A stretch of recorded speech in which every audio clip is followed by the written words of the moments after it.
ክፍል 2 ከዚህ ሲቀጥል ቅዱሳት መጻሕፍት ላይ እንዳለው ቅባት ማለት የሃይማኖት ወይም የሕዝብ ስም አይደለም።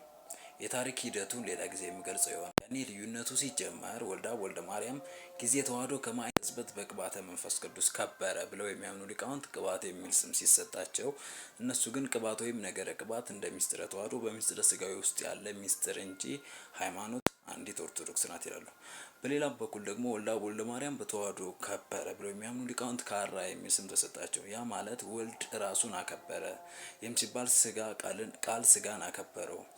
ይህን ሲሉ አንዱን ክርስቶስን ለሁለት ከፍለዋል ተብለው ተቃዋሚዎቻቸው ይህን በመቀጠል በቀጣዩ አንቀጽ መልአከ ብርሃን እንዲህ ሲሉ ነው ካቶሊካዊው አባ አየለን የወቀሱት።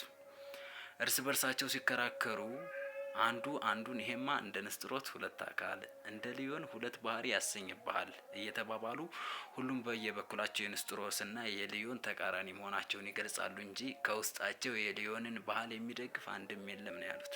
ስለዚህ አንዱ ራስዎን ከሚቃወሙት ካቶሊክን ከቃወሙት ማለት ነው ሶስቱ አንዱ ነው መካከል በማያገባው ነገር ጥልቅ ብሎ ገብቶ የማያውቁትን የገሌ ባህል እንዲህ ነው፣ የገሌ ባህል በመሰረቱ የቀና ነው፣ የገሌ ባህል የተሳሳተ ነው በማለት ወንድማማቾችን በከንቱ ውዳሴ ለያይቶ ረዳትና ወገን ለማግኘት መሞከር አለያይተህ ግዛ የተባለውን የፖለቲካ መሳሪያ አስታውሳለሁ። ዩኒቨርሲቲ ያለው ግቢ ጉባኤ ላይ አፉን እንኳን ሳይዘው ትንሽ አፉን እንኳን ሳይዘው ከቅባቶች ጋር ምግብ አብሮ መብላት ኃጢአት ነው ያለ አስተማሪ ነበር። ይህን የሰማ የጎጃም ተማሪ እዛ ግቢ ሄዶ ዳግም የተጠመቀ ወደ ቤተሰቦቹ ሲመለስ አባቱን አንተ የባረከውን ምግብ አልበላም ማለት ይጀምራል። ይህንን ላስተዋለ በእርግጥ ሃይማኖታዊ አንድምታ ብቻ የለውም። እኔ በየግቢ ጉባኤ የሚነዛው አፈ ታሪክ በሰፈር እንኳን ሊወራ የማይገባው አሉባልታ መሆኑን እስኪ ከታሪክ ምንጮች ነኝ የዚህ ሁሉ ታሪክ ምንጭ ማለት ነው የአቡነ ጎርጎርዮስ የኢትዮጵያ ኦርቶዶክስ ተዋሕዶ ቤተክርስቲያን በመረጃ አስደግፌ ስቀጥል፣ አንደኛ አልፎንሶ ሜንዴዝ አንድ ሰው ሆኖ ሳለ የተለያዩ ሁለት እምነቶችን ለሁለት ሰዎች ማስተማር አይችልም ሎጂካሊ ስናየው።